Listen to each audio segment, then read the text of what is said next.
How to use Live Listen on iPhone. Live Listen turns your iPhone into a remote microphone and sends the audio to your earbuds, Beats, or made for iPhone hearing devices. So now how to add them. First of all, swipe down the control center from the top right corner of your screen, or for the earlier mode from the bottom right corner. Then long press on the space area there. Once done so, all you have to do is scroll down and look for the live listen option available there.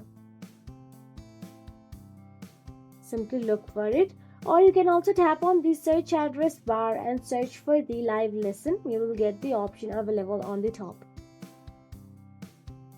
Once you find the live listen, all you have to do is simply tap on it and it will be added to your control center. It is useful for enhancing sound in noisy environments for better hearing. So that is it.